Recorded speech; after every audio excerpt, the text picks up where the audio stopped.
Welcome back. Welcome back. Is that what you want? We're live from the South Central Regional Conference of the NAED, and we're sitting on the rock. Keystone Technologies, a great NAED member, which is the association we represent, and we thank NAED for bringing us here and having us here. And Keystone Technologies is the sponsor, KEYSTONETECH.com. But we have another NAED vet member here as well, Yes. also a member of the NAED. Yep. And that is H.E. Williams. We have Michelle Peak. Thank you for joining us. Yes. Thank you for having me on. And I'm also wearing my very quite comfortable H.E. Williams socks. And get yourself a pair. Best giveaway I've seen at a trade show maybe ever. Look, they fit perfect, nice and tight. They're good quality sock. I love them. Did a lot of research to find the right socks for our giveaway item. You know what? I think we nailed it. You did. You nailed it. Socks are so important, like that they fit your feet right. There's nothing worse than a bad fitting pair of socks. Right. I mean, you should have seen our offices when we're getting. I'm just going to fix your mic here a little bit again. There we go. There we go. Yep. All right, we were getting samples for all the socks, right? From all these different vendors. We have, 15 different pairs of socks laid out. You try to pick them out from all of that. Anywho, you're lucky to have those comfortable socks now. Ooh, I love them. I love them. So you guys spend that same quality and care into your fixtures? We do. That's exactly, Socks and light fixtures. Williams, that's not just the promos that are high quality, but everything we produce is, best of the best. That's your positioning. Yes. Well, I mean, we are American made. We're a US based manufacturer, right? So we do provide a higher quality product. That doesn't necessarily mean that it's a more expensive product when you compare apples to apples. But you get a good product. You get good customer service people. You get somebody to answer the phone when you call our headquarters. We have a real life person. We think all of those little things that we do that go above and beyond really make us a great company to work with. Why, it's interesting, the US made thing is kind of surging right now. It is. Right? Why is it important? I mean, I think it's important to support our own economy here in the United States with, by being a US manufacturer, in Carthage, Missouri, we are supporting our own community there with jobs, with, community involvement. And, nationwide, I think that's the case. The more that we buy from overseas and bring over, the less jobs we have to support our own economy here in the United States. There seems to be like a prejudice to manufacturing jobs, as if they're better jobs. You know what I'm saying? Like, it's. I don't know if you understand what I mean, but people seem to. So people seem to perceive. I guess I don't know if it's true or not. Okay. But they seem to perceive that manufacturing is a sign of strength. What can you make, right? Right. You know how to make stuff, right? Can your people make something of high quality? And it seems that governments are sort of prejudiced towards wanting manufacturing jobs, right? They want automakers to build factories in Ontario or Missouri, and they want to have those jobs where people are assembling things, right? And it's like our society has a prejudice towards farming and manufacturing, right? We want to have farms. What can you make? What can you grow? And I wonder, is it and I'm not playing devil's advocate. I actually wonder, if you think about it, does it matter? I think it does. I think it does. But does it matter actually, or just perception-wise? I mean, I think, everybody's got to work, right? Or the majority of people have got to go to work. I think when you get a manufacturing company, you have a wide variety of different jobs available. So you have from the assembly line workers and the metal fabricators and the welders to the admin office staff, the outside sales group, the IT people, the accounting folks. I mean, there's in any degree or technical school or whatever you go into, there could possibly be a role for you somewhere in the manufacturing industry. So I think that is one of the things that makes it really diverse and really great for the American economy, is because there are so many different opportunities in this one thing. I think you're right. I think spin on it, right? Yeah, I think you're right about that, because the diversity of employment opportunities allows more people in your society to participate with the company. And then manufacturers also, the other thing about manufacturers is at one point in Ontario, I think 1 in every 7 jobs was related to the auto industry or something like that. Not necessarily working for Chrysler, but right. a contractor but somehow along the way, yes. they're related to that industry. Yes. Sure. And so manufacturers tend to hire more contractors. They tend to build more stuff like outside of there. So it's interesting that the diversity in employment opportunities is more inclusive to everyone in the society. Exactly. Because you don't just have sales reps and warehouse guys. You have, like you said, welders and fabricators and all that's a website development people in right. in-house. Exactly. That's interesting. Anything, you name it. If you didn't get a degree for it, there's probably a role for you somewhere in manufacturing. I mean, even me in marketing, graphic design and marketing, and here I am at a manufacturer. So yes, that term is just used so loosely. Yes, it is used loosely. Everyone's a lighting manufacturer, but you guys are actually a manufacturer. No, but we really truly are a manufacturer, right? Yeah. Our admin office space is connected to our factory floor. There's actually headquarters. a factory. There's actually a factory. Yeah, you can walk out and see. How big is it? 400,000 square feet. That's a big factory. Yep.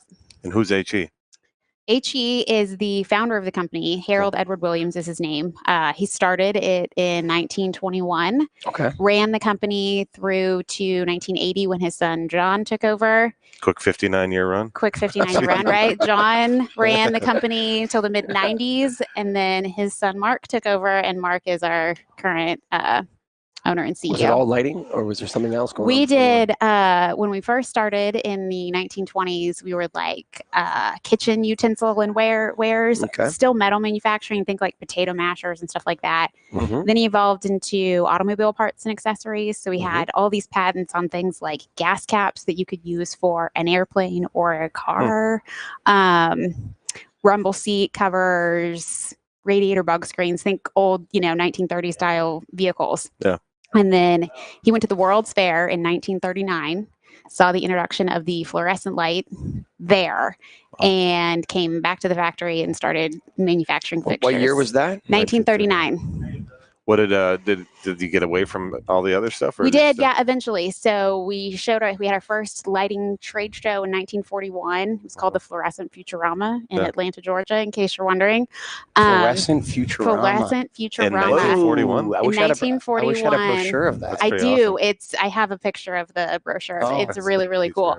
I think of it, it's got to be like the light fair of today. It was Fluorescent Futurama of 1941, right? Fluorescent Futurama. Yeah, so for about a decade through World War II, we did light fixtures, automobile parts, and then also parts for the war, bomb clips and chains and pulleys for aircraft. But by 1950, we were pretty well out of the automobile industry and solely focused on lighting. And today is only lighting. No longer fluorescent, though. We are LED all the way. So we still offer some fluorescent fixtures, but 99% of the business is LED. Your 100th anniversary is coming up. Next year. Wow. Yeah. That's exciting. Yeah, it's really exciting. We've been, I've worked at Williams for 12 years, and we've been talking about the 100 years for a long time. Sure. So I think we'll have some really exciting things planned. Yeah, I bet. So you guys have been in business for 876,000 hours. Wow. I just calculated That's longer than an LED light fixture. Yeah, it's a lot of hours.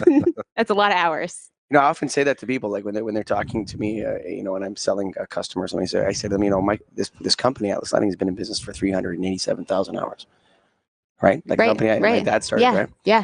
It's like that means something. I don't know exactly what it means, right? But it also maybe there's some deep roots here that are important.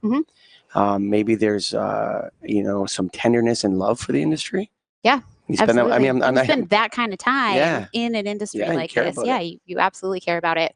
I think, it can be a double-edged sword of sorts. Being an old company, we could also be thought of as stodgy.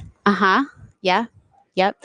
But I think that's other people's problem. We are not stodgy. We are, really pretty high-tech lighting company. So in Missouri. Exciting. In Missouri. Do you have trouble finding people to work for you? Is there a shortage of labor in Missouri? There's really not. We haven't had a lot of problems finding people to work for us. We are able to keep a full staff on board most all the time. We have really good relationships with the colleges and tech centers in the area that we've even helped develop some of their programs for manufacturing and stuff like that help drive employees our way when they graduate. Which is definitely helpful in keeping the workforce up and going. Given that you guys are making your own, actually manufacturing your fixtures, what's the longest lead time you can expect? We typically stick to around 2 to 3 weeks. That's tight. Nice. Yeah. Not an 8-week lead time. We are not an shipping 8-week anything lead in? time All kind right. of company. No. Do you know how many sir. fixtures you've made? Do I total? Yeah. No, but I know that we can make up to 4,000 a day. Okay. So if you want to do the math, I mean, That's another complicated equation there, buddy. I mean, it'd be interesting to find that out. how many fixtures yeah. we've? Yeah, I don't know. Like maybe with the 100 years, this is our 17 millionth fixture. Oh, that would be an You know interesting what I mean? number. Yeah. I'm gonna go write that down to research when I get back. I'm gonna see if I can get a number. You might be able to get it because I bet there could be because we have. I mean, we have sales data from Sure. forever, so I'm sure we could probably pull a number. Yeah, it'd be fun to find out. That's a fun fact. Now, Yeah, you see. Are you guys new to NAED? Did you say? We are. Yeah, Okay. we joined NAED about a year ago. Okay. I think it's a good spot for you guys. Yeah, I think so too. We really we spent a long time being, focusing on our agency partners, and we did almost all of our marketing to just them. And over the last year, we've introduced kind of a big brand campaign. We're doing advertising in TED Magazine and all kinds of places. Sure. And also kind of part of that is joining some of these organizations that we knew were around and that we should probably be a part of, but we really wanted to join them, take part of them, grow our name in these industries. And the NAED is an incredible organization. Yeah. They really, from the training, we interviewed Tom Neighbor yesterday. I think he's the president or CEO, president. Both. I think, both, yeah. So, and, they really are, in terms of trade associations, I think they're one of the best in class, actually. Like, this is an amazing event. It's very good. Yeah. It's a very well-run association. Professional staff, the marketing is great. The training is amazing. The research they do. So I really, my hat's off to them. Really, it seems like they really go above and beyond in putting together all of their events and information and classes and all of that. It's very well done. It's an incredible organization. And we were talking to them, and you were talking about working with the colleges and the universities in the local area there, and being staked in your community and inviting people to come through. We were talking yesterday with you and I. We're talking about training and having people come to the factory and have a look at it, so that the distributors and your agents can have a relationship with a physical place that light fixtures come out of. Yeah, absolutely. That's one of our favorite things to do at Williams is bring people in. So whether it be a group of distributors or distributors and their customers, we come in, they get to see, we have a product showroom that has everything hanging and mounted that you can learn about all the products, but then you also get to go out on the factory floor and see the raw metal being formed, and they get hung on the paint line and run through and baked on and then assembled and shipped and boxed, everything start to finish. You get to see it, you get to walk through it and experience it firsthand.